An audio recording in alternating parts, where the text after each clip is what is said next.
To the extreme in here all night in the lab again. We in the lab, it gets deep, real deep.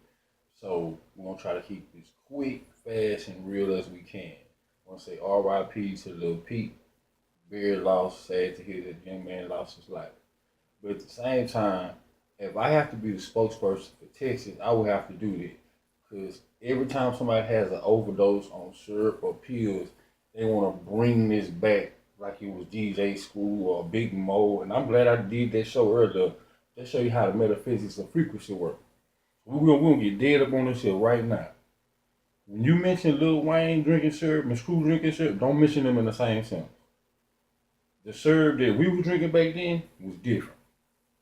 There was a different syrup. It was by Activism Bar. Now you have all these other different companies now that's making syrup. Different, they mixing different drugs with. This is a different culture, okay? And it was more of a taboo player thing back then.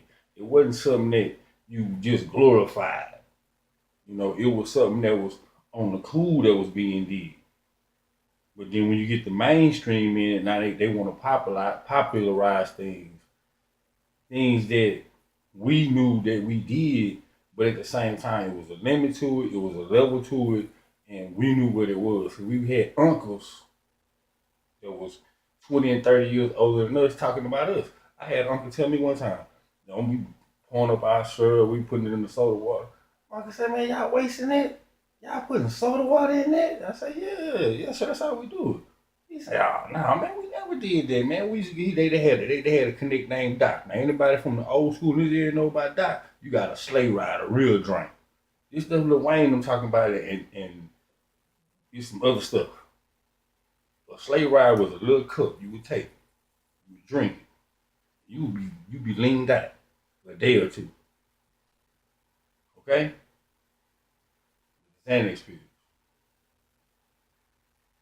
That's a pharmaceutical drug. You, you just can't take pills like that. Pills, and go perform and you're a walking zombie. That brings me to another person. I'm not trying to shoot no slugs, just being real. Future, you promoting this. You the one promoting Miley Percocet, driving this into these kids' head like it's something cool to do to put all these drugs in your body, and it's not. Your body doesn't even know what to do. First it's up, then it's down, then it's up, then it's down, then it's up, then it's down. And the sad part of it is, I'm gonna share this with y'all. I was just looking at something. I want y'all to go pull up this story. Future says he isn't a drug addict in real life. He just portrays one, and since people like it. Now you can go to DJ Academics and pull this story up. Well, he basically says, "Now I don't use drugs. I don't use Percocets, none of that. It's just an image. People like it, so I might do it every once in a while, but I don't have a habit, as you can tell, because I'm here making my money. It's an image I'm selling you. Don't be a fool and buy it. Don't be a fool and buy it." One other thing I want to know: whenever they mention DJ Screw name, they never say that man overdosed. Whenever they mention Pimp C name, they never say that man overdosed. Whenever they mention Big Mo man, they never said that man overdosed. People need to stop this. Now, if you want to talk about Pimp C, you want to talk about something real, there needs to be an investigation going on. Because when they got to the room, the whole room was bloody, and he supposedly died of sleep apnea. Well, he stopped breathing in his sleep. Well, if he stopped breathing in his sleep, why was all this blood all over the room? Where's the woman who was in the room? See, but Pimp C was talking about some real stuff at the time. He was talking about all these gay rappers coming in the game that we see right now. He was talking about all of these outside cultures getting into our culture and going to take this bread truck. You see it happening. So it's conspiracy around it. Call me a conspiracy theorist if you want. I don't care. But it's some things are more than meets the eye. So I'm sick of every time somebody say something about Sir, next thing they want to say is DJ Screw.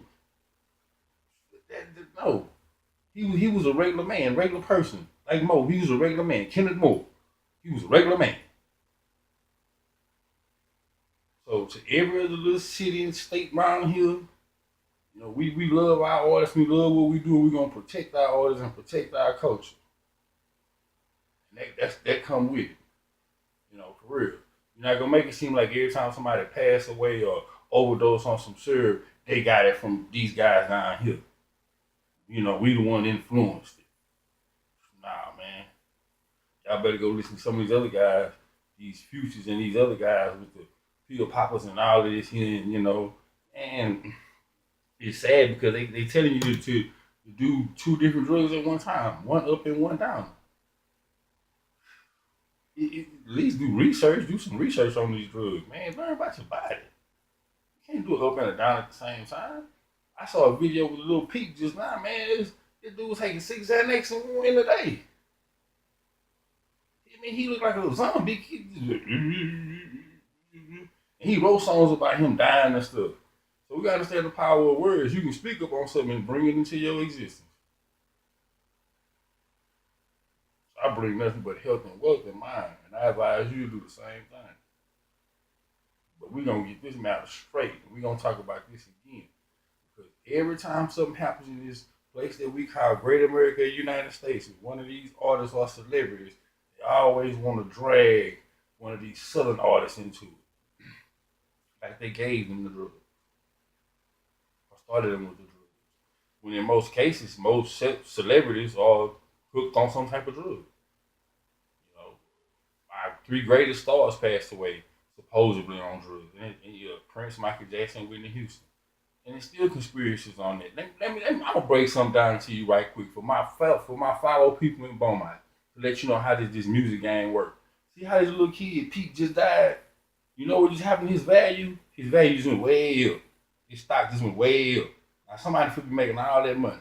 The other night I was working in the club and we had a young man named in Beaumont named by the name of Mike Mitch got killed by a crooked officer.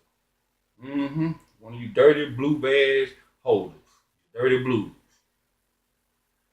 Just so happened he was blessed to record a song. After that song came out, that song blew up. You hear this song everywhere. It's a nice underground song.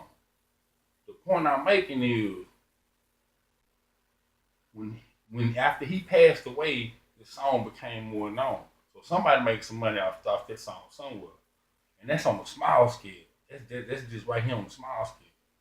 And this was a hustling young man, you know, out here trying to get it, you know, out here getting it, you know, for real.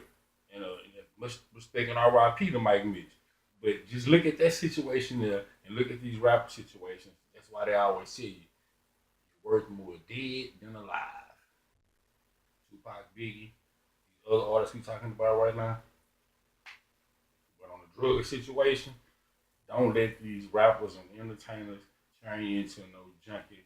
That's what they basically trying to do. Make it seem like it's okay to pop pills all day, you know, smoke weed all day. Nothing wrong with marijuana, trust me, nothing wrong with it. I mean, you gotta get out the house and do something though. Like I said, man, it's 4 o'clock in the morning. I'm not gonna hold y'all up too much. I'm about to hit the sack myself. I just had to get that out because it was on my mind. And when there was something on my mind, I need to get it to the public as soon as possible. So y'all hit like and y'all hit subscribe. This is just some real syrup talk and hill talk if you want to call it that. Because actually it is a systematic conspiracy that's going to go on against our people. It's not a coincidence that all these entertainers are telling people to take drugs right now. From the Amigos to Future to everybody's, you know, sipping some drink or popping some pills or my little ex. And you have to understand these kids are listening to this. Vulnerable minds. 11, 12, 13 years old. So think 10 years from now how these kids will be getting on these drugs and the future drugs. We see what they coming out with now, the new space age drugs, the flockers and the ren, and got people looking like the Walking Dead around here. So either you're gonna look like the Walking Dead or society is gonna make it feel like it's cool if you took the model, it's cool if you took the Xanax, it's cool if you took the syrup, they said it's okay.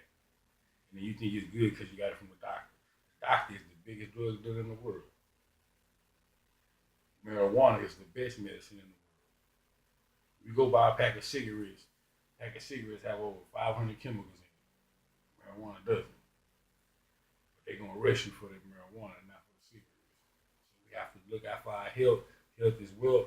Let's start paying attention to everything. Until the extreme. Peace. We're going to holler at y'all Saturday at 2 live.